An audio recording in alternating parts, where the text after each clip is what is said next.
Good evening, everyone. You're very welcome to this evening's seminar on Irish nurses in the NHS, organised by the RCN Library and Archives team. The RCN is a UK membership organisation, but it's great to have people here from around the world. My name is Margaret Graham.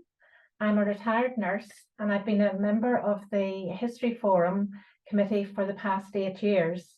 And I also chair a History of Nursing network here in Belfast. We're an active group, mostly retired members, and our eldest is 5. And we have 2 books under our belt. One is Nurses' Voices through Northern Ireland Trouble, and a book to commemorate our nurses who served in the Great War. Just now, we're about to publish a book relating to nurses from across Ireland who made a significant contribution to the Second World War. So it's with great interest that I'm pleased to introduce tonight's speakers who have researched Irish nurses who supported the establishment of the NHS. But before I introduce the speakers, there's some housekeeping notes just to go through. So many of you are probably familiar with Zoom, but here's a few things you need to know. Attendees will be on mute throughout the event. We suggest that audience members also turn off your video by clicking on the camera symbol at the bottom left. This will improve your connection as it reduces the width. If you're having trouble with Zoom, try leaving the event and clicking on the link to rejoin. If you have any questions, comments or problems with your connection during the talk, post them in the chat. Please remember that the chat is a public forum and everyone can see your comments, including the speakers. There is an option to message the host privately if you'd like. There'll be an opportunity at the end of the session to ask questions. You can either type them in the chat or raise your hand using the reactions button. If you're finding chat notifications annoying them, keep the chat open on your screen and they will stop. You can move the chat box off to the side of your screen if it's blocking the presentation. So, as I've said, I'm really looking forward to this evening's session and to be introducing this talk. Louise, Ryan and Neha Doshi will talk about the project and Grainne McPolin will present the podcast. I've listened to a few of the podcasts and found them really interesting. So we will then have an interview with 2 nurses from the project, Noreen and Betty. It's a packed programme, so we'll go straight through with questions at the end. Now, over to Louise and Neha. Thank you very much, Margaret, for that introduction, and thanks very much to the RCN for inviting us to do this seminar. And we'd also like to say a special thank you to the Burdett Trust for Nursing, who funded this particular aspect of our project. And we'll say more about the project and the funding as we go along. So I'm now going to share my screen. So I hope that everybody will be able to see the PowerPoint presentation. Is that okay? Can you see it? Yeah. Yes. Thank you. Yeah. Okay, brilliant. So I think I'm going to be speaking. Neha has said she's happy if I speak because of lack of time, but Neha will be available to answer questions at the end as well. So following the establishment of the NHS in 1948, and given the need to rapidly expand the number of nurses, there was an active campaign to recruit thousands, in fact, tens of thousands of young Irish women to come over as trainee nurses. At a time when nurse training opportunities in Ireland were not only very limited, but extremely expensive, the chance to train for free and to benefit from live-in accommodation in British hospitals proved to be a highly attractive opportunity. And so as a result, by the 1960s, 11% of all nurses recruited to hospitals in the southeast of England were born in the Irish Republic. And by 1971, there were 31,000 Irish-born nurses in Britain, and that represented 12% of the entire nursing staff in the NHS. And that's really quite remarkable when you think about the size of the population of Ireland at that time. So our project is an oral history project, as Margaret mentioned in her introduction. And the aim of the project is to relate the hitherto untold stories of Irish women who made up such a significant proportion of migrant nurses recruited to work in the NHS, particularly in those early decades. It's a 3-year project, so we started last year, 2022, and we'll run through until 2024. And in that, we will tell the stories of nurses through the medium of photography, digital recording, film, and the printed word. And you're going to get several of those examples in the session this evening. And the team is myself, Grainne McPolin, and Neha Doshi. So the project began in February 2022 when we interviewed 21 nurses in London. We then moved to Liverpool and we completed 9 interviews in that city, including 1 male nurse. And I have to say that when we started the project, we were primarily focused on interviewing women, but we did actually end up with 2 male participants, both of whom were psychiatric nurses. So after Liverpool, we then interviewed retired nurses in Wales, Huddersfield, Middlesbrough, and Manchester. Then in January 2023, we did 3 interviews in Luton. Then we completed 3 interviews in Leeds. And then in spring 2023, we undertook a series of interviews in Scotland. And one of our Scottish participants is here with us this evening, and you'll be hearing from her later. So we've now completed the project in the sense of the interview phase with 45 interviews completed. I won't bore you with all the ethical bit, but because we are based at a university, we have to abide by data protection regulations and ethics, which we got from London Metropolitan University. All of the participants are currently anonymized, but we have sought their permission to name them in the podcasts. And so that's why they're anonymous now in the presentation, but later on, Grainne will be using their names, first names only, in the podcasts with their permission. So just to give you a very brief overview of our participants, of the 45 people we've interviewed. The youngest were in their 60s, the oldest was aged 92 at the time of the interview.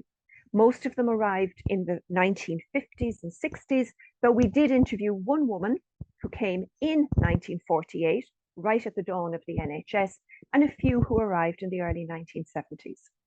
While most of our participants are now retired, a few are actually still working, which is really quite remarkable. We interviewed a few women who were working in their early 70s, and they talked about the fact that it was difficult to retire because there was really nobody to fill the vacancy when they left.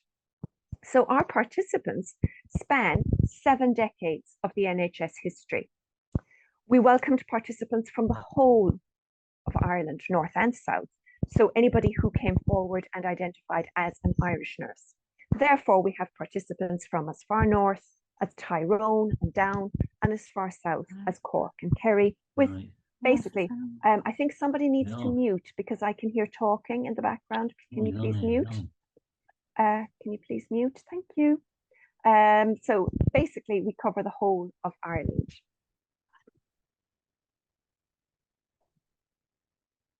So many of our participants told us that they had always wanted to be nurses.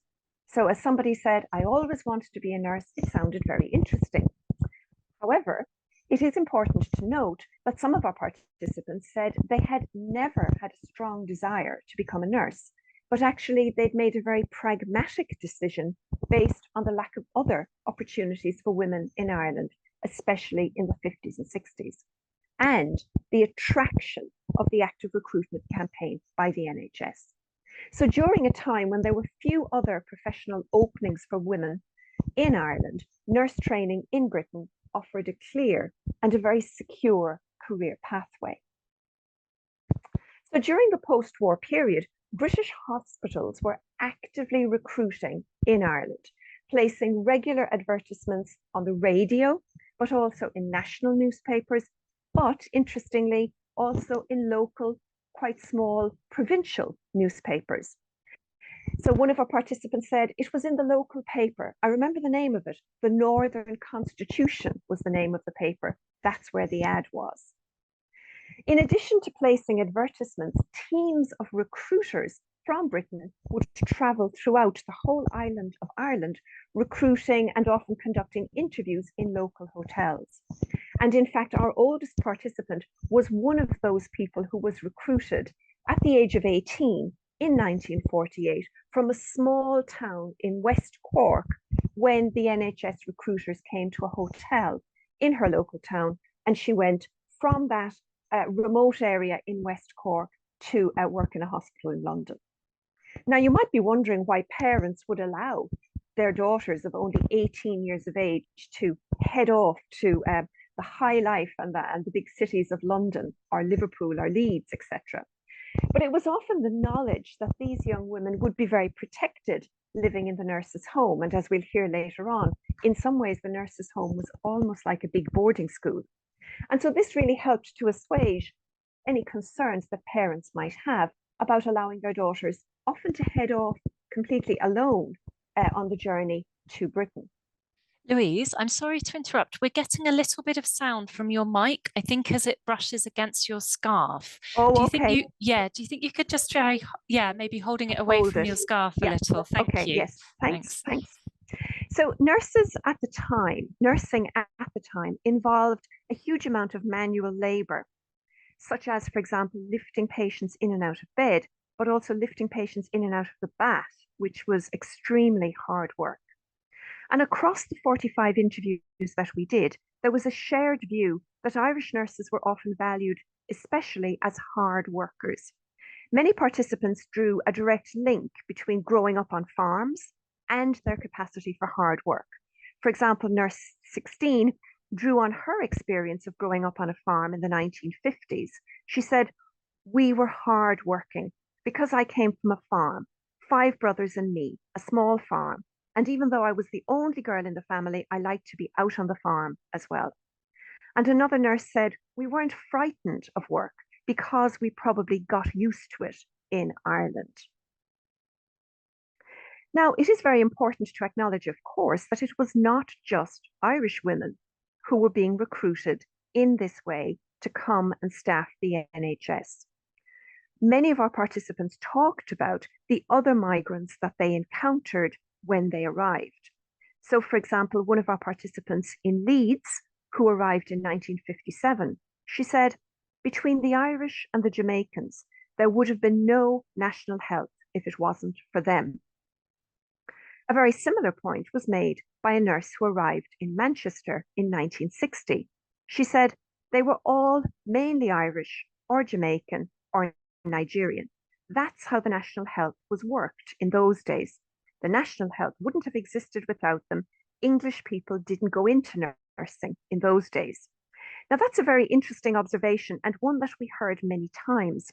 Many of our participants noted that when they arrived, their nurse sets or the cohort of students in their training group at the time tended to be made up overwhelmingly of other migrants like themselves from Ireland, Jamaica, from many other countries, but rarely did they have English students in their sets.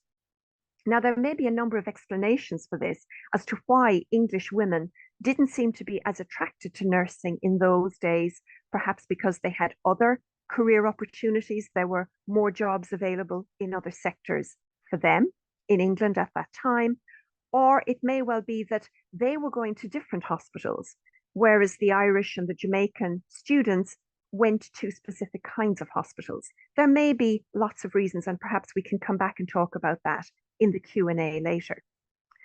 But this continual reliance of the NHS on migrant nurses was a theme, of course, not just from the distant past, but also from the recent past and indeed the current situation.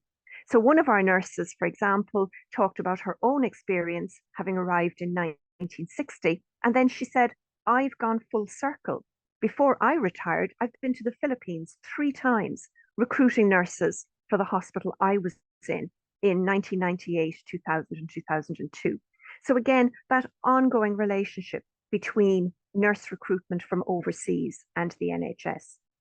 Now, we've got some beautiful photographs. You've seen a few of them already, but this is a photograph that I think really beautifully captures the ethnic diversity of these nurses groups at the time in the 1960s. You can tell by the short skirts, this is a 1960s photograph.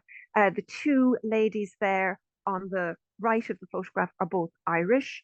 The lady in the middle is one of our participants, and the two ladies on the left are both from the Caribbean. So it very much captures that ethnic diversity of the period.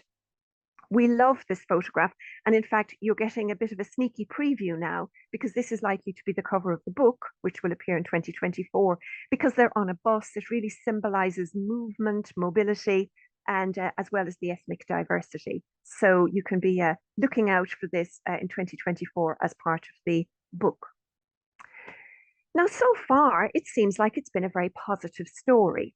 Lots of jobs available, training opportunities, living in the nurse's home, socializing with other students and with other migrants from different countries around the world. But of course, it wasn't always sweetness and light. There was a dark side as well to some of these experiences. Being Irish in Britain has not always been straightforward. A few people, for example, initially struggled with accents. One of our participants talked about how they always used to call him Paddy. Obviously, this was one of our male participants. I'm giving the game away there. But he said, they'd say things like, "What did you say, Paddy? Everybody calls you Paddy. It was no good protesting. That was the way it was." Now, several of our participants remarked that hospitals were often safe spaces. They felt that they were quite protected. In the hospital, they wore their uniform. They were perceived as professionals. They had a job of work to do. But many of their encounters of hostility took place in wider British society. For example, several of our participants, after they trained and qualified, became district nurses.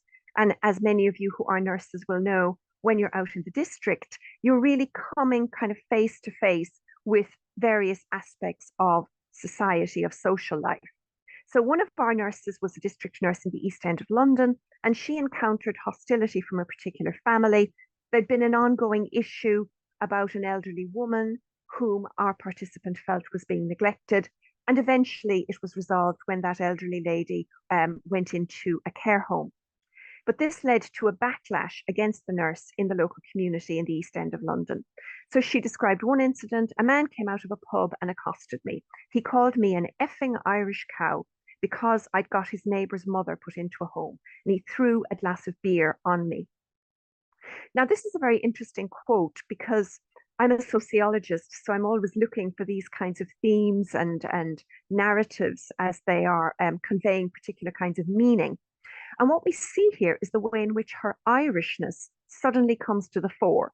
She wasn't just an effing cow. She wasn't just a nurse who had his neighbour's mother put into a home, but her Irishness here is being specifically underlined. And this is what we often notice in these quotes, that in a confrontational situation, when there's a dispute, when there's a problem, that's when the Irishness often then gets thrown in the face of our participants. Now, another issue that came up was the no Irish signs. So one of our nurses who arrived in the mid 1960s, she also contrasted the rather protected environment that she experienced while working in the hospital environment with the more explicit anti-Irish racism she observed in wider society. So I'll read the quote because it's a very powerful quote. She said, "When we used to go up to London, to the markets and things, and to the shows, I started realizing that in Paddington, there were lots of signs on the windows of lodging houses saying, no gypsies, no blacks, no Irish, and no dogs. It was an eye-opener, really, a shock to the system. I do remember being probably demeaned as well. When I think about it now, angry. It's not on, Maybe I was naive. I should have shouted a bit louder, but I don't think it would have made much difference, honestly." So this is a very powerful quote, and it's certainly not an isolated example. We had many examples of where participants described seeing these no Irish signs. Now, as a social researcher, I'm always very wary about putting words into the mouth of participants, or as we might say, leading the witness. So I'm always very careful about not asking specifically, by the way, did you ever see one of the no Irish signs? Instead, I prefer to wait and see if participants will bring this up themselves, if they will introduce this theme. So then it's really coming from them. It's not me preempting the topic. And on these occasions when it came up in the interviews that Grainne and I were doing, it was always the participant who brought up this issue.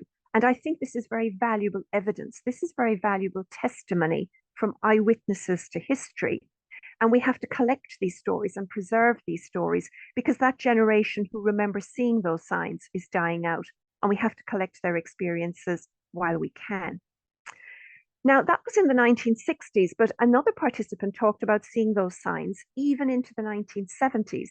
She herself only arrived in the 1970s, so she couldn't have seen them any earlier. And this was on the door of a shop, no blacks, no dogs, no Irish. And she says, I thought, that was the first time. I thought, you're sort of taken aback. And then she says on a day-to-day working front as a nurse, she'd never experienced that.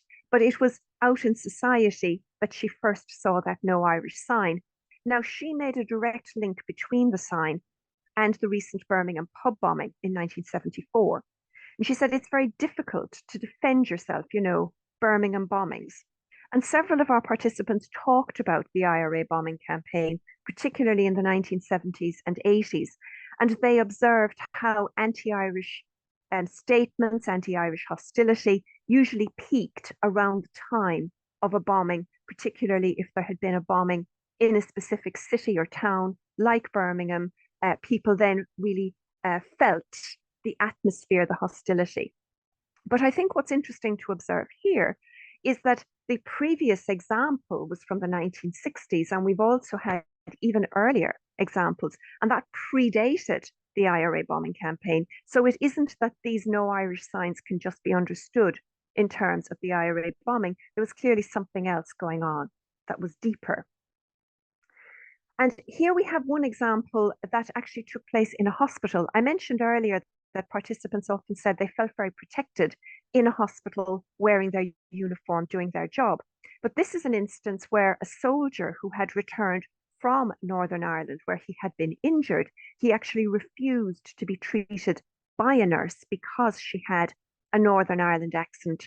And we've had a few examples of that, where soldiers or people who had a link with the troubles in Northern Ireland then refused to be treated by an Irish nurse.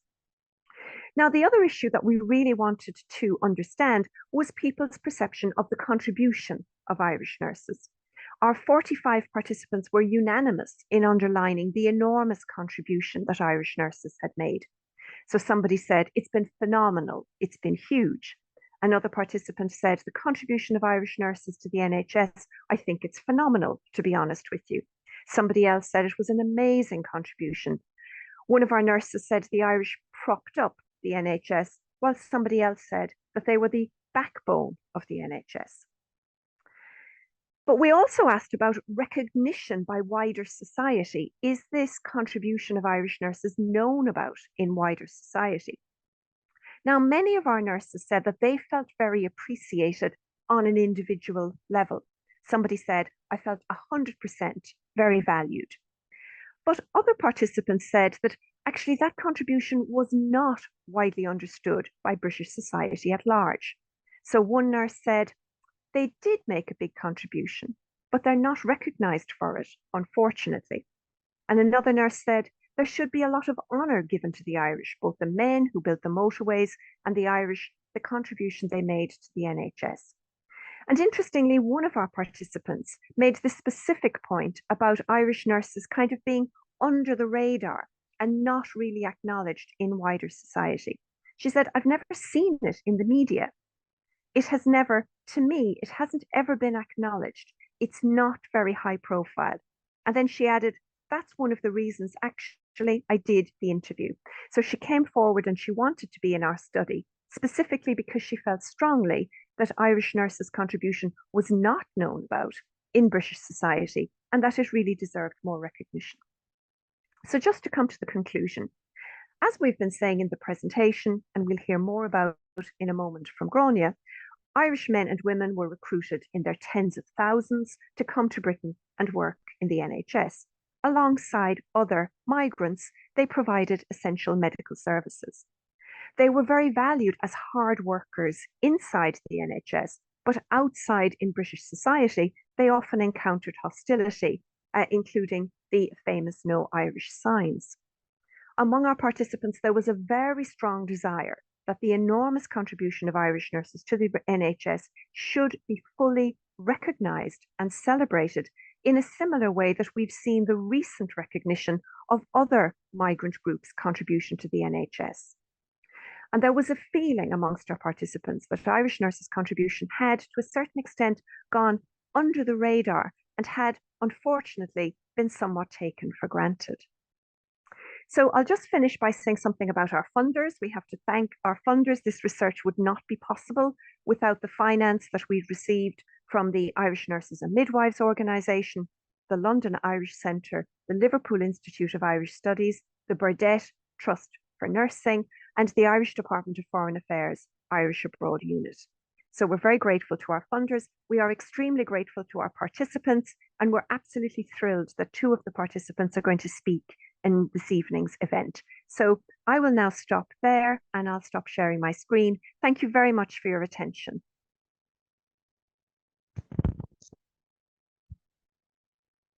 Margaret, I think you're on mute. Margaret, I can see Margaret is speaking, but she's on. Oh yeah, Margaret. That was fascinating. Thank you very much.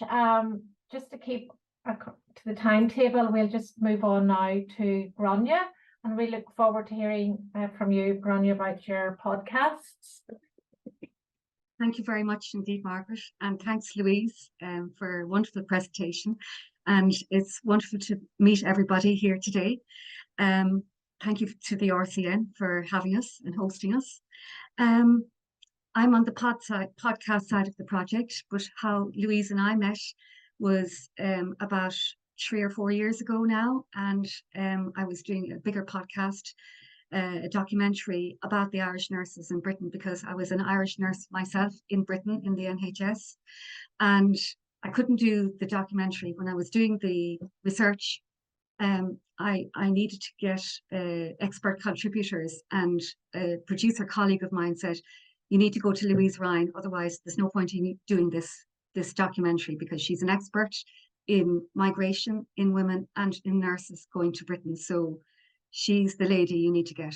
So Louise duly spoke on the documentary, and it went to air in 2021.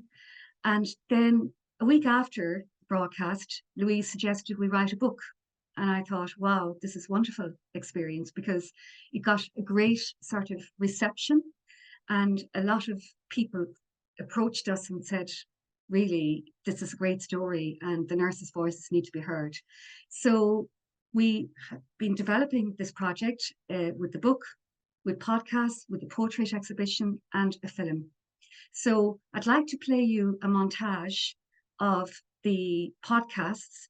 We've launched them on the 5th of July in 2023, which is the 75th anniversary of Britain's National Health Service. And we are at episode number 5. And we're going to be producing up to 14 episodes, charting and tracking the story of the Irish women and men who left Ireland and came to Britain to build the NHS and to contribute their lives, all their lives, to the NHS.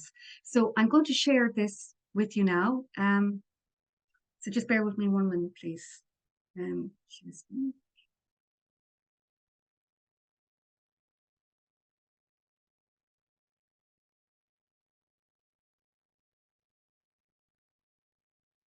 Okay, we're going to play this out now.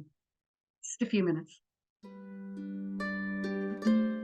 Welcome to the Irish Nurses in the NHS podcast series.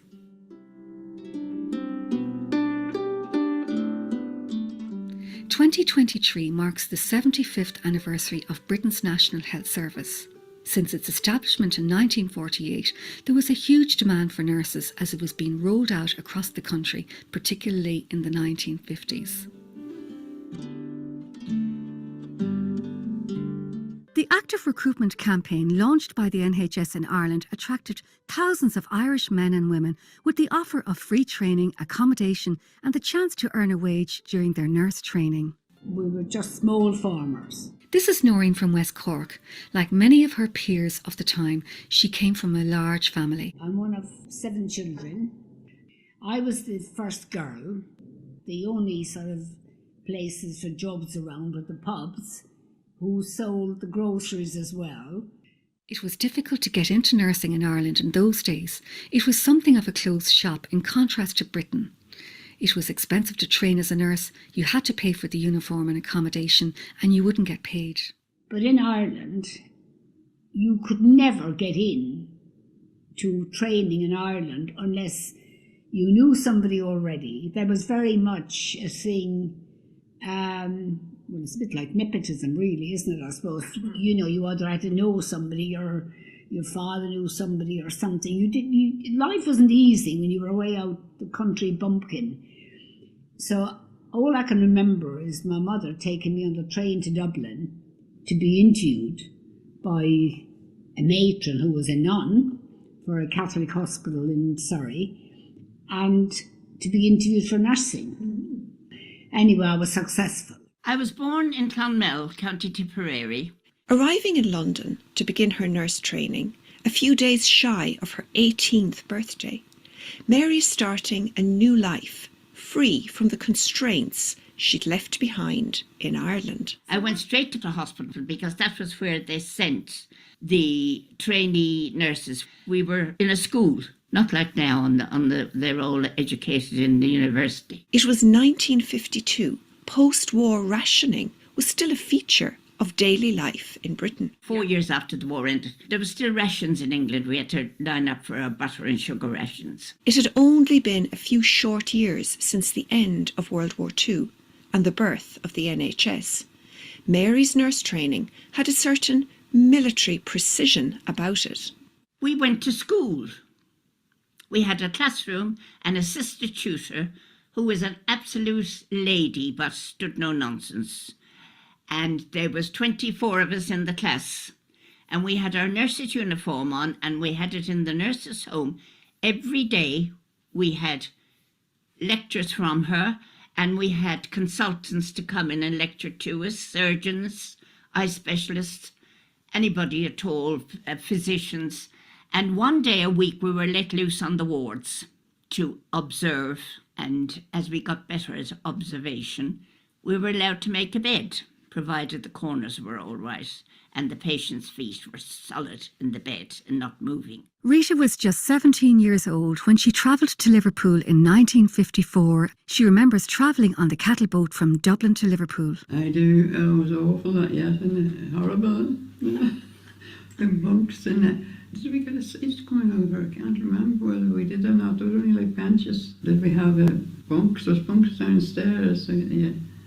So I remember them as well. It was like a cattle boat. Annie came to Liverpool on the cattle boat too. I came on the boat, and the boats at that time came into Birkenhead, and they used to call them the cattle boats. Yeah. Were there any cattle on them? Oh yeah. Oh yeah, there were cattle. Oh yeah, loads of cattle on them. Mm. Yeah, very little people on them, but lots of cattle on them. John arrived on Merseyside in his early 20s. He is now in his 90th year. He considers Liverpool his home now, although he hasn't forgotten his Irish roots. Because I feel with being here so long, I'm accepted. You don't get any discrimination, in Liverpool, and there's so many Irish people here. Therese got into nurse training in Ireland and then went to the north of England to train as a midwife before embarking on a career in midwifery in London in the mid-1980s. This was at the height of the Northern Ireland Troubles and the associated bombing campaign in Britain. And I came to London in the 80s as a staff midwife.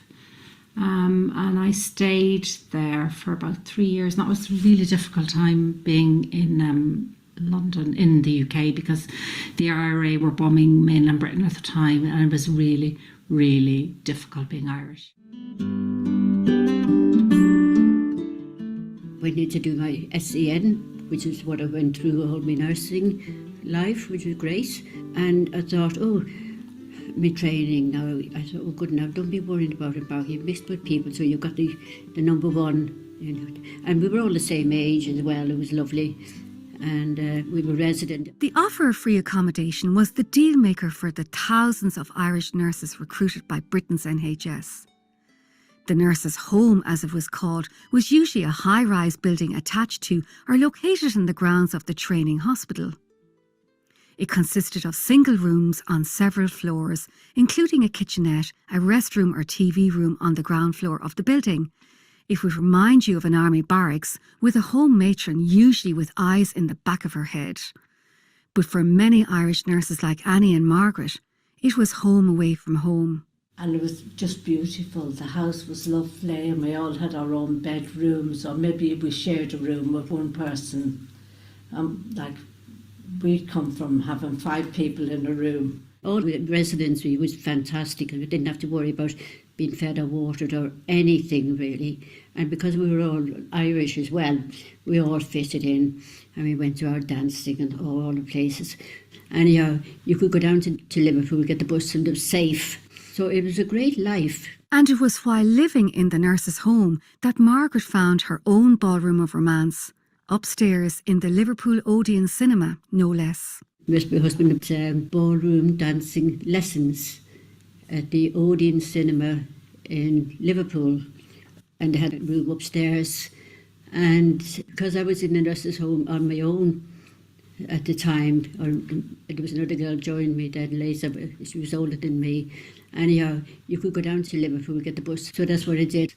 And so my hubby was my partner and continued to be my partner. And it was a long romance. We learned together. And of course, it was ideal for, the rest of our lives to dance. And they used to call us Fred Astaire with Ginger Rogers. When Olive completed her training, she was offered a staff nurse position in South London. The job came with accommodation in the nurse's home attached to the hospital. She didn't hesitate. She accepted the job, and now that her training was finished, it was time to have some fun.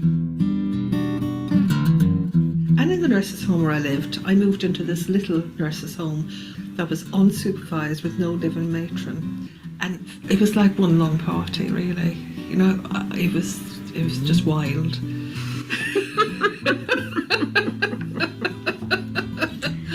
Great. Yeah, that was great fun.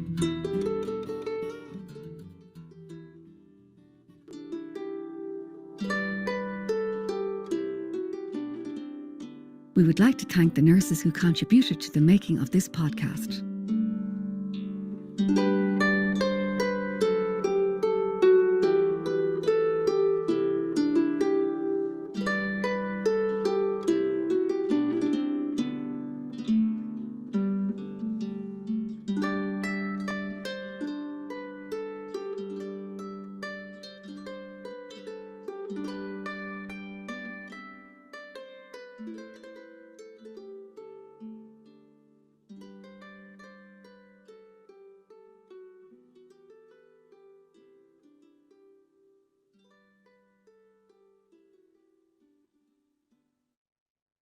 Thank you very much indeed.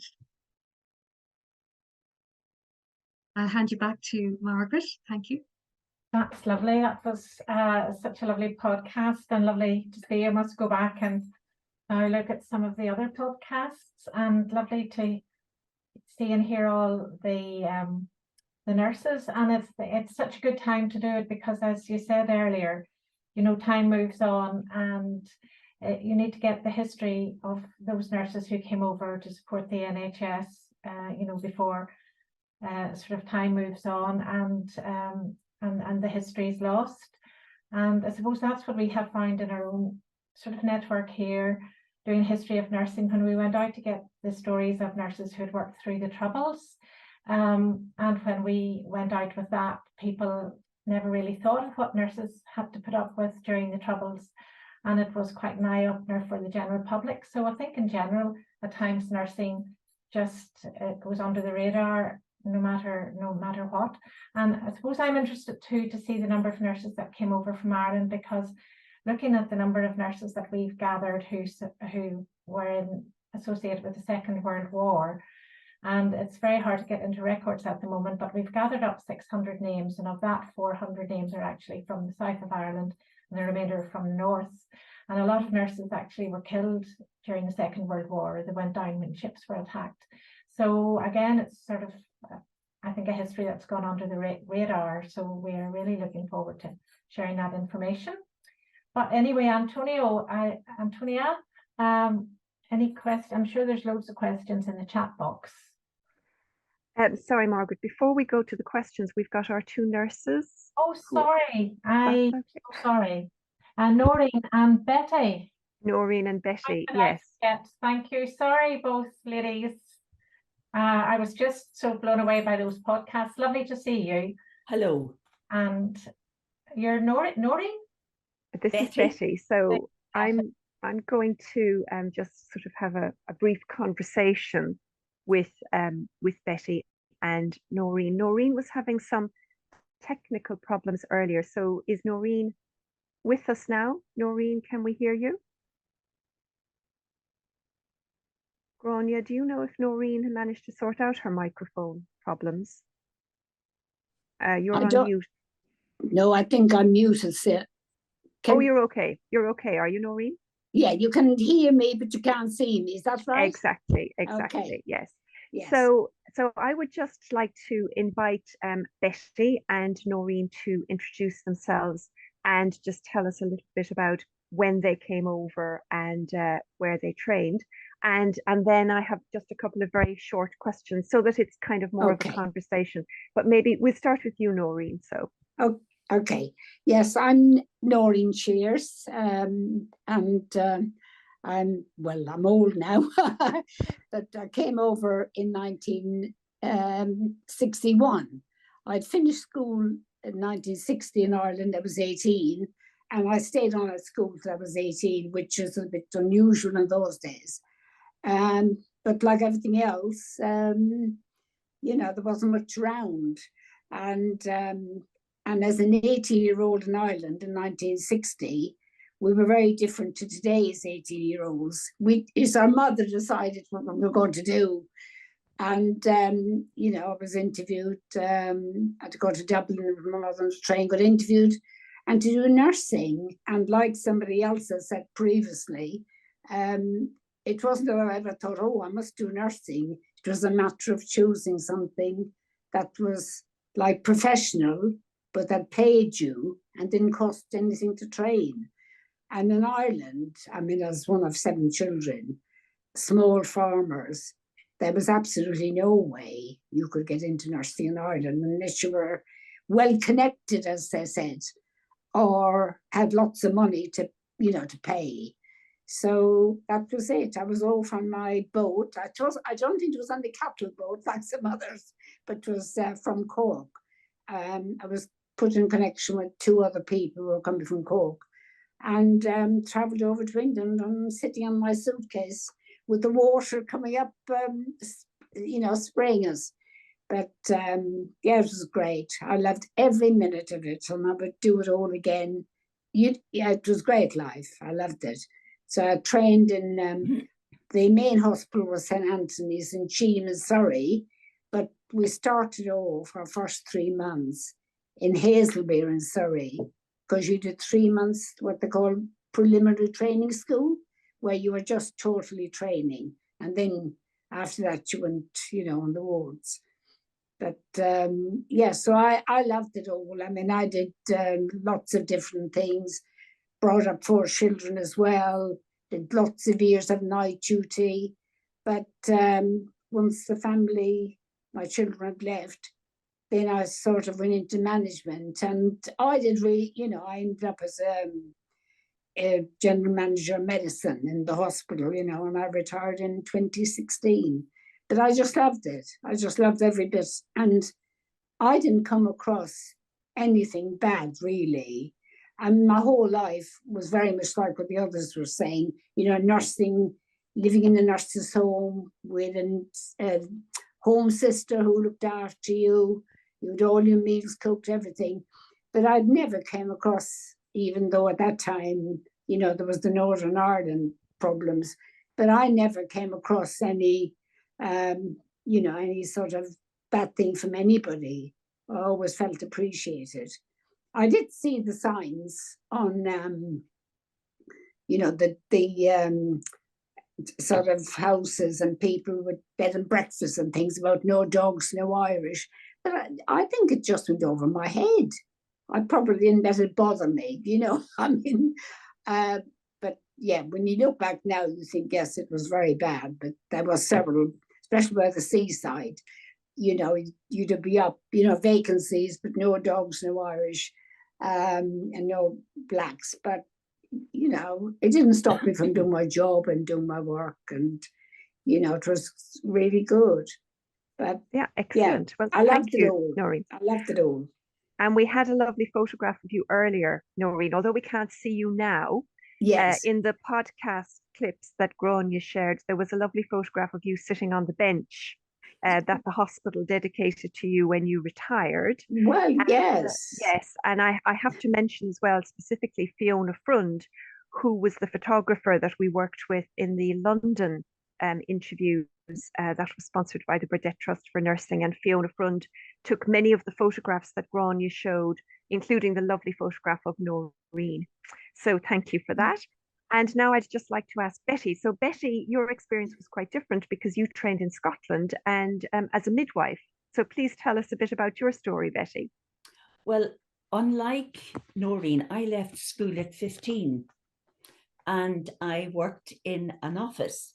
And I told my boss in the office that I was only there until I would be old enough to start nursing. I never wanted to be anything else but a nurse. I started my real career at 16 in a hospital in Leicester as a cadet nurse in a convent, because my aunt was a Reverend Mother over there and she knew this nun in a Franciscan hospital. It was a private hospital, and I was there for 6 months. And my mother discovered that I had notions of becoming a nun. So she sent me my fare home and said, come home immediately. And she found out I could start my nurse training at 17 in Belfast in Musgrave Park Hospital, which I did. I did a general and orthopedic nurse training combined. And when I finished it, I went to Scotland to do my midwifery. But during the time that I was in Scotland, like many, many other people, I met my husband-to-be. And we married in Ireland and we came back to live in Ireland. And unfortunately for us, we lived all through the Troubles in Northern Ireland. And of course, Northern Ireland was the NHS as well. And it was a different outcome, I would say, to people in the Republic of Ireland. But I came across quite a few problems as a nurse, as a district nurse in the north of Ireland. But in 1986, my husband and my 2 children and myself moved back to Scotland. And that was where I worked really for most of my life. I was a district nurse for many years. And then I started work as a clinical nurse specialist in stomach care in one of the hospitals in Glasgow. I live in Paisley. And when I finished, I retired in 2016.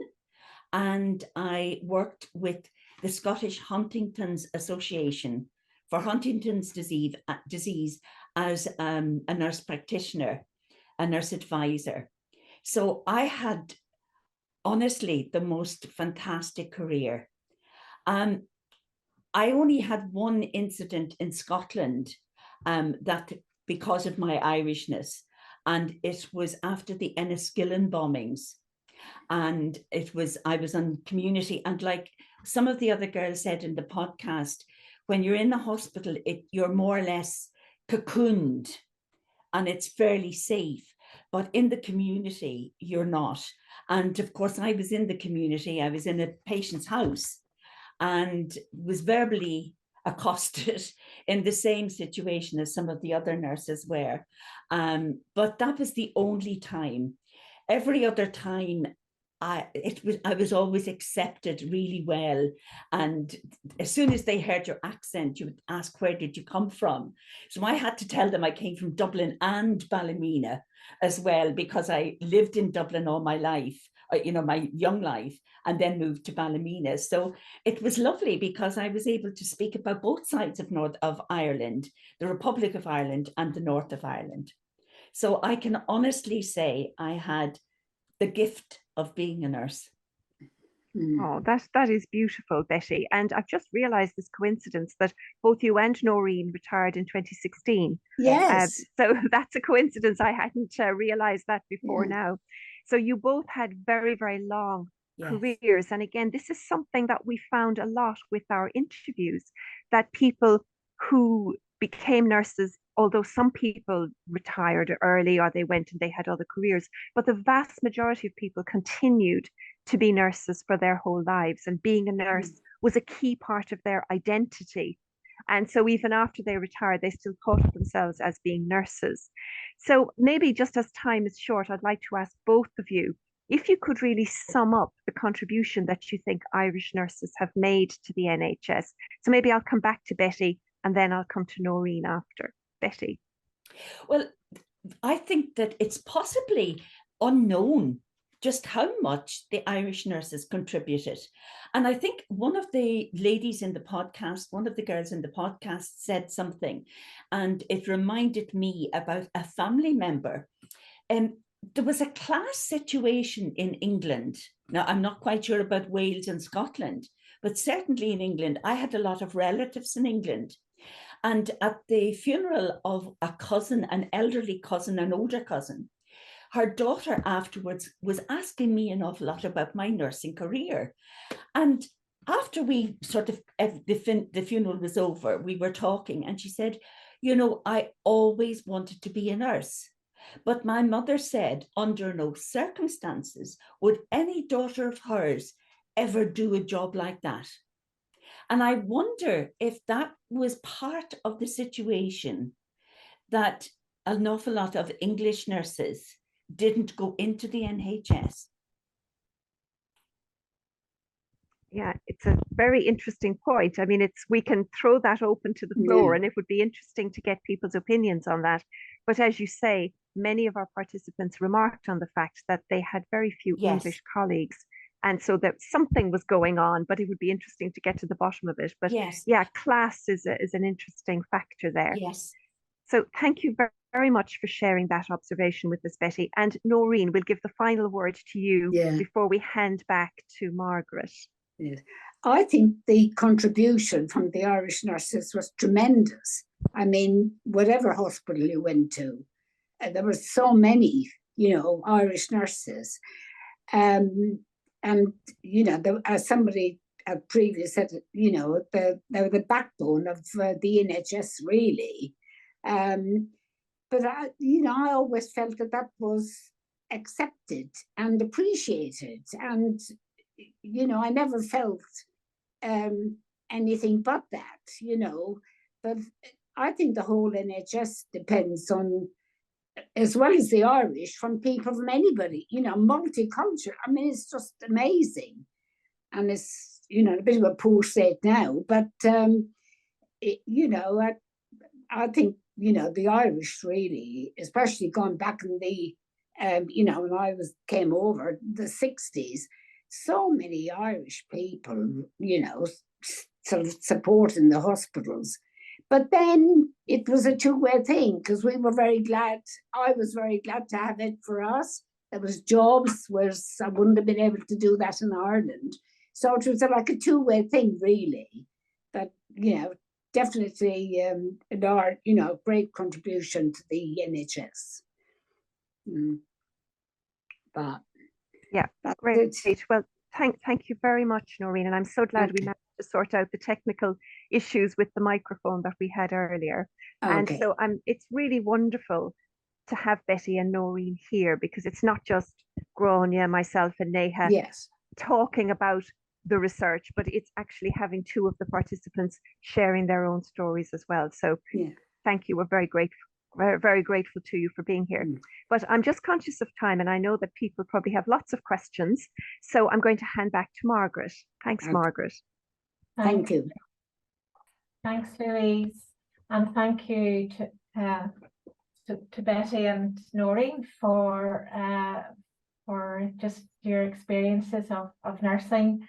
And I suppose when I look back at my own, I trained in Belfast here in the Royal and in nurses' homes, and it was totally different to now, and the friendships that you make. And I know certainly when a lot of colleagues went to work in England then, the hospitals always seemed to be pleased to get an Irish nurse, whether from the north or the south. So a lot of interesting history there, and good to have it recorded, and look forward to seeing the book when it comes out next year, because it's a lot of work has to go in. I'm in the middle of proofreading and editing and doing all that sort of thing now.